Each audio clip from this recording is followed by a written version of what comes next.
കൃത്യമായ ഒരു സൂചന എന്ന തരത്തിലേക്കുള്ള തെളിവുകളൊന്നും തന്നെ നിലവിൽ ലഭിച്ചിട്ടില്ല. നേരത്തെ ഒരു 10-15 മിനിറ്റിന് മുൻപ് ഒരു സ്ത്രീയുടേതെന്ന് കരുതപ്പെടുന്ന തലമുടി ലഭിച്ചിട്ടുണ്ടായിരുന്നു. അത് കലയുടേതാണെന്ന് ഉറപ്പിക്കണമെങ്കിൽ കൂടുതൽ പരിശോധനകൾ വേണ്ടിവരും. എന്തായാലും നിലവിൽ കിട്ടിയ തലമുടി ഫോറൻസിക് സംഘത്തിന്റെ കയ്യിലാണ്. അവർ അത് പരിശോധന തുടങ്ങിക്കഴിഞ്ഞു. അതിൽ നിന്ന് മാത്രമേ കൂടുതൽ ഇത് കലയുടേതാണെന്ന സ്ഥിരീകരണത്തിലേക്കൊക്കെ എത്താൻ കഴിയുകയുള്ളൂ. എന്തായാലും ഈ സെപ്റ്റി ടാങ്ക് തുറന്നുള്ള പരിശോധന ഇപ്പോഴും തുടരുകയാണ്. ഇത് എത്ര സമയം തുടരും എന്നെ സംബന്ധിച്ച് പോലീസിന്റെ ഭാഗത്തു നിന്ന് കൃത്യമായ വിവരം ഒന്നും തന്നെ നിലവിൽ ലഭിച്ചിട്ടില്ല. തെളിവ് കിട്ടുന്നത് വരെ തുടരാം എന്നൊരു നിലയിലാണ് നിലവിൽ അവസാനമായി ജില്ലാ എസ് പിയുമായൊക്കെ സംസാരിക്കുമ്പോൾ ആ രീതിയിലുള്ള പ്രതികരണമാണ് അവിടെ നിന്നൊക്കെ ഉണ്ടാകുന്നത്.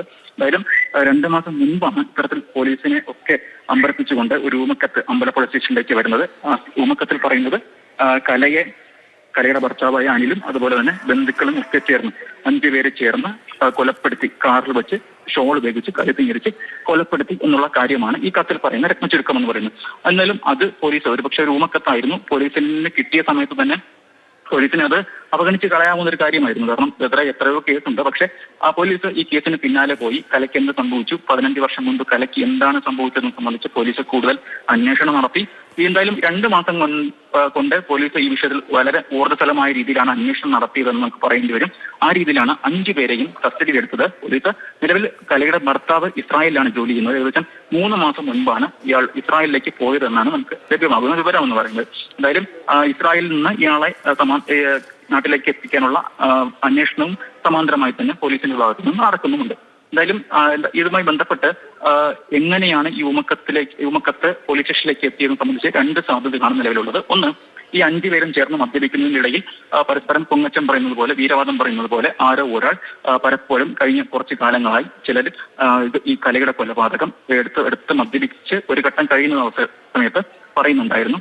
മറ്റൊരു സാധ്യത എന്ന് പറയുന്നത് ഈ 5 പേരിൽ നിലവിൽ കസ്റ്റഡിയിലുള്ള 5 പേരിൽ ഒരാളുടെ ഭാര്യയെ ഭീഷണിപ്പെടുത്തുന്നതിന് വേണ്ടി ഇത്തരത്തിൽ ഒരാൾ പറഞ്ഞിട്ടുണ്ട്. അതായത് നീ കൂടുതൽ സംസാരിച്ചാൽ കലയ്ക്ക് സംഭവിച്ചതുപോലെയുള്ള കാര്യങ്ങൾ നിനക്കും സംഭവിക്കാം എന്ന തരത്തിലുള്ള ഭീഷണി സ്വരം ഇയാൾ ഭാര്യയ്ക്കെതിരെ ഉയർത്തിയിരുന്നു. അത്തരത്തിൽ ഈ ഭാര്യ തന്നെ ഊമക്കത്ത് പോലീസ് സ്റ്റേഷനിലേക്ക് എഴുതിയതാകാം. കാരണം കലയ്ക്ക് എന്താണ് സംഭവിച്ചത് എന്നത് സംബന്ധിച്ച് കൂടുതൽ സത്യം പുറത്തു വരണം എന്ന ആഗ്രഹമുള്ള ആരോ ഒരാൾ എഴുതിയതാകാം എന്നുള്ള ഒരു സാധ്യതയാണ് നിലവിൽ പോലീസ് കണക്ക് കൂട്ടുന്നത്. എന്തായാലും പോലീസ് കൃത്യമായി തന്നെ അന്വേഷണം മുന്നോട്ട് കൊണ്ടുപോയി അതിന്റെ ഭാഗമായിട്ടാണ് നിലവിൽ ഇപ്പോൾ ഇന്ന് ഉച്ചയോടുകൂടി ഈ മാന്നാറിലുള്ള അനിലിന്റെ വീട്ടിലെത്തി. ഒരു കിഴക്ക് വശത്താണ് സെപ്റ്റി ടാങ്ക് ഉള്ളത്, കുളിമുറിയൊക്കെ ഉള്ളത്. ആ ഭാഗത്ത് ആദ്യം പരിശോധന നടത്തി. ആ പരിശോധനയാണ് ഇപ്പോൾ തുടർന്നുകൊണ്ടിരിക്കുന്നത്. 2 സെപ്റ്റി ടാങ്കാണ് ഈ വീട്ടിലുള്ളത്. അതിൽ ആദ്യ സെപ്റ്റി ടാങ്ക് തുറന്ന പരിശോധനയാണ് ആദ്യം നടത്തിയത്. എന്നാൽ അതിൽ നിന്ന് കൃത്യമായ വിവരങ്ങളൊന്നും തന്നെ പോലീസിനെ ലഭിച്ചില്ല. അതിനുശേഷം മറ്റൊരു സെപ്റ്റി ടാങ്ക് കൂടി പോലീസ് തുറന്ന് പരിശോധിച്ചു. ആ പരിശോധനയാണ് ഇപ്പോൾ തുറന്നുകൊണ്ടിരിക്കുന്നത്. ആ പരിശോധനയിലാണ് നമ്മൾ നേരത്തെ സൂചിപ്പിച്ചതുപോലെ ഈ കേസിൽ ഒരുപക്ഷെ ആകാമെന്ന് കരുതുന്ന തെളിവ് പോലീസിന് ഇപ്പോൾ ലഭിച്ചിരിക്കുന്നത്. അത് ഒരു സ്ത്രീയുടെ തലമുടിയാണ്. തലമുടി 2-3 സെറ്റ് തലമുടിയുടെ ഒരു കഷ്ണങ്ങൾ പോലീസിന് കിട്ടിയിട്ടുണ്ട്. ആ തലമുടിയിൽ ചുറ്റിപ്പറ്റിയാണ് നിലവിൽ പോലീസിന്റെ അന്വേഷണം. നിലവിൽ ഈ തലമുടി ഫോറൻസിക് സംഘത്തിന്റെ കയ്യിലാണ്. അവരാണ് കൂടുതൽ പരിശോധന നടത്തേണ്ടത്. നമുക്ക് ഇത് ഒരിക്കലും കലയുടേതാണോ സ്ഥിരീകരിക്കാൻ കഴിയില്ല. അത് സ്ഥിരീകരിക്കണമെങ്കിൽ DNA പരിശോധന ഉൾപ്പെടെയുള്ള കാര്യങ്ങൾ നടത്തേണ്ടത്. മാത്രമല്ല മറ്റെന്തെങ്കിലും സംശയിക്കുന്ന തരത്തിലുള്ള, അതായത് കലയുടേതാണെന്ന് സംശയിക്കുന്ന മറ്റെന്തെങ്കിലും വസ്തുക്കൾ കൂടുതൽ കിട്ടിയാൽ മാത്രമേ കൂടുതൽ അന്വേഷണത്തിലേക്കും അതുപോലെ നിഗമനത്തിലേക്കും ഒക്കെ പോലീസിന് എത്താൻ കഴിയുള്ളൂ. എന്തായാലും പോലീസ് കൃത്യമായ തന്നെ രീതിയിലുള്ള അന്വേഷണമാണ് ഈ വിഷയത്തിൽ നടത്തിയിരിക്കുന്നത്. കാരണം ഒരുപക്ഷെ മൊഴിയുടെ മാത്രം അടിസ്ഥാനത്തിൽ ഈ കേസ് ക്ലോസ് ചെയ്യുകയാണെങ്കിൽ കോടതിയിൽ എത്തുമ്പോൾ പ്രതികൾ ഊരിപ്പോകാനുള്ള സാധ്യത വളരെ കൂടുതലാണ്. അതുകൊണ്ട് തന്നെ ഈ കേസ് നിലവിൽ നിൽക്കണമെങ്കിൽ, കോടതിയിൽ നിൽക്കണമെങ്കിൽ കൃത്യമായ തെളിവുകൾ വേണം. അതിനുവേണ്ടി തന്നെ കലയുടെ മൃതദേഹാവശിഷ്ടങ്ങൾ പരമാവധി കണ്ടെത്തിക്കൊണ്ട് ആ കേസ് പരമാവധി ശാസ്ത്രീയമായി തെളിയിച്ചുകൊണ്ട് മുന്നോട്ട് പോകാൻ തന്നെയാണ് നിലവിൽ പോലീസിന്റെ തീരുമാനം. എന്തായാലും ഈ സെപ്റ്റി ടാങ്ക് തുറന്നുള്ള പരിശോധന നിലവിൽ തുടരുകയാണ്. ദിവിഷ്. ശരി, നിലവിലെ പരിശോധനകൾ പുരോഗമിക്കുന്നു. ഏറെ സമയമായി തെളിവ് കിട്ടാൻ വേണ്ടിയുള്ള പരിശ്രമത്തിലാണ് പോലീസ്. ചില സൂചനകൾ കിട്ടിയതായി അറിയുന്നു. പക്ഷേ അത് ഒരുപാട് പരിശോധനകൾ ഇതിൽ നടക്കേണ്ടതാണ്. ഇത് കലയുടേത് തന്നെയാണോ എന്നറിയുന്നതടക്കമുള്ള കാര്യങ്ങൾ കുറച്ച് സമയവും വളരെ ശാസ്ത്രീയമായ രീതിയിൽ മാത്രം തെളിവുകൾ പരിശോധിച്ച് വിലയിരുത്തേണ്ടതാണ്. അതിനുശേഷം മാത്രമേ പോലീസിന് ഇത് അത്തരത്തിലൊരു കൊലപാതക കേസ് എന്ന നിലയ്ക്ക് മുന്നോട്ട് കൊണ്ടുപോകാൻ കഴിയൂ. എന്തായാലും നിർണായകമായത് ദിവസങ്ങൾക്ക് മുൻപ് പോലീസ് സ്റ്റേഷനിലേക്ക് എത്തിയ ഒരു ഊമക്കത്താണ്. ആ ഊമക്കത്തിൽ പിടിച്ചാണ് പോലീസ് ഇങ്ങനൊരു അന്വേഷണത്തിലേക്ക് കടക്കുന്നത്. നിലവിൽ 5 പേർ പോലീസിൻ്റെ കസ്റ്റഡിയിലുണ്ട്. അതിനുശേഷമാണ് ഈ വീട്ടിലേക്ക്, അതായത് വീട് നല്ല വീടൊക്കെ പണിതു, പക്ഷേ പഴയ ശൗചാലയം തന്നെ അതുപോലെ നിലനിർത്തിയപ്പോൾ ആളുകൾ ചോദിക്കുമ്പോഴും അത് എന്തോ വാസ്തു പ്രശ്നമുണ്ട് എന്നൊക്കെ പറഞ്ഞ് ന്യായീകരിക്കുകയായിരുന്നു എന്നാണ് അറിയുന്ന പ്രതികരണങ്ങൾ. അതിനുശേഷം ഇപ്പോൾ അതേ സ്ഥലത്ത് ആ ശൗചാലയം ഇരുന്നതിൻ്റെ സേഫ്റ്റി ടാങ്കാണ് ഇപ്പോൾ തുറന്ന് അതിലെ മാലിന്യം എടുത്ത് നെറ്റിലേക്ക് ഒഴിച്ച് വെള്ളമൊഴിച്ച് പരിശോധിച്ചുകൊണ്ടിരിക്കുകയാണ്.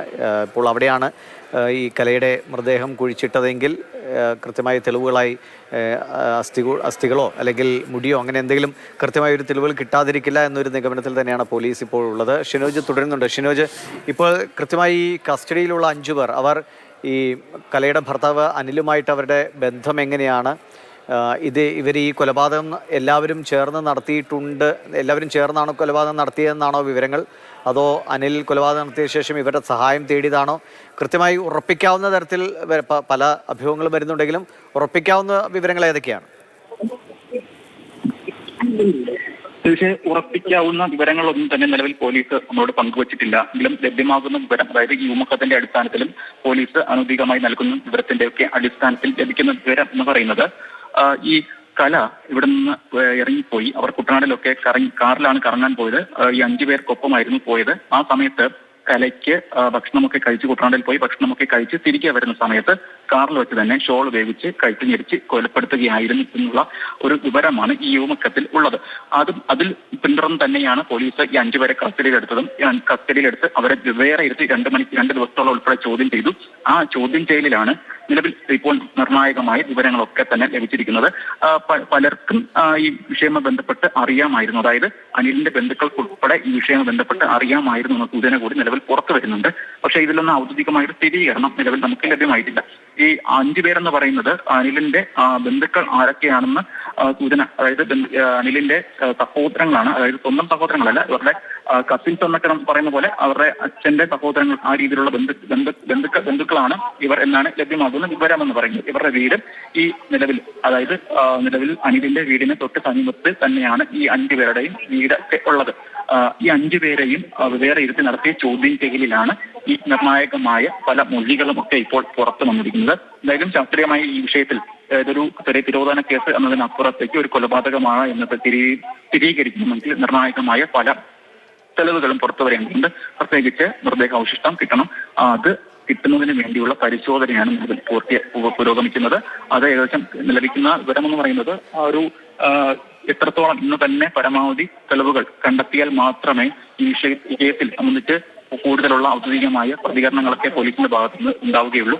സ്ഥിരീകരിക്കേണ്ടതും വളരെ നിർണായകമാണ്. കാരണം ഈ നിലവിൽ ലഭ്യമാകുന്ന തെളിവുകൾ, അതായത് നിലവിൽ കിട്ടിയിട്ടുള്ള തെളിവ് എന്ന് പറയുന്നത് കേവലം തലമുടി മാത്രമാണ്. ഒരു സ്ത്രീയുടെ തലമുടി കൊണ്ട് മാത്രം ഈ കേസ് നിൽക്കില്ല. കാരണം അത് DNA പരിശോധനയിൽ തെളിയിച്ചാൽ പോലും, കലയുടേതാണെന്ന് തെളിയിച്ചാൽ പോലും കല ദീർഘകാലം ഈ വീട്ടിൽ താമസിച്ചിട്ടുള്ള ആളാണ്. അതുകൊണ്ട് തന്നെ അത് കലയുടെ തലമുടി ആണ്. അത് കൊലപാതകത്തിന് മുൻപ് എപ്പോഴെങ്കിലും ഈ ബാത്റൂമിൽ ഉപേക്ഷിക്കപ്പെട്ട തലമുടിയാകാനുള്ള സാധ്യതയുണ്ട്. അതുകൊണ്ട് തന്നെ അത്തരത്തിലുള്ള തെളിവുകൾ പോലും കോടതിയിൽ നിൽക്കാൻ സാധ്യത വളരെ കുറവാണ്. അതുകൊണ്ട് തന്നെ കൂടുതൽ തെളിവുകൾ കണ്ടെത്തി ഈ വിഷയത്തിൽ ഈ 5 പേരിൽ എന്താണ് സത്യം സംഭവിച്ചത്, എന്താണ് കലയ്ക്ക് സംഭവിച്ചത് എന്ന നിഗമനത്തിലേക്ക് എത്തണമെങ്കിൽ കൂടുതൽ ശാസ്ത്രീയമായ തെളിവുകൾ തന്നെ വേണ്ടിവരും. ആ തെളിവുകൾക്ക് വേണ്ടിയുള്ള അന്വേഷണമാണ് നിലവിൽ നടന്നുകൊണ്ടിരിക്കുന്നത്. എന്തായാലും സമയം ഇപ്പോൾ 5:15 അടുപ്പിച്ച് സമയമാകുന്നു, സന്ധ്യയാകുന്നു. കാലാവസ്ഥ മഴയ്ക്കുള്ള സാധ്യതകളുണ്ട്. ആ ഒരു സാധ്യതകൾ കൂടി കണക്കിലെടുത്തുകൊണ്ട് വളരെ പെട്ടെന്ന് തന്നെ വളരെ ഊർജ്ജസ്വലമായി അന്വേഷണ സംഘം പരമാവധി തെളിവുകൾ കണ്ടെത്താനുള്ള ശ്രമത്തിലാണ്. എന്തായാലും തലമുടി കിട്ടിയിട്ടുണ്ട് എന്ന് തന്നെയാണ് ലഭ്യമാകുന്ന ഏറ്റവും പുതിയ വിവരം എന്ന് പറയുന്നത്. ആ തലമുടി കലയുടേതാണെന്ന് സ്ഥിരീകരിക്കണമെങ്കിൽ കൂടുതൽ പരിശോധന വേണ്ടിവരും. കൂടുതൽ തെളിവുകളൊക്കെ ഈ വിഷയത്തിൽ കിട്ടിയാൽ മാത്രമേ ഇത് കലയുടേതാണ്, ഇതൊരു കൊലപാതകമാണ് എന്ന നിഗമനത്തിൽ പോലും പോലീസിന് എത്തിച്ചേരാൻ കഴിയുകയുള്ളൂ. ദിവിഷ്. ശരി ഷിനോജ്, ഇപ്പോൾ രണ്ടാമതൊരു സെപ്റ്റിക് ടാങ്ക് കൂടിയുണ്ടോ? അതിലും പരിശോധനയാണോ, എങ്ങനെയാണ്? പക്ഷേ മാന്നാറിൽ അദ്ദേഹത്തിന്റെ ആദ്യം താമസിച്ചിരുന്ന വീട്, ആ വീട്ടിലാണ് ഈ പഴയ കുളിമുറിയും അതുപോലെ തന്നെ സെപ്റ്റിക് ടാങ്കും ഒക്കെ ഉണ്ടായിരുന്നത്.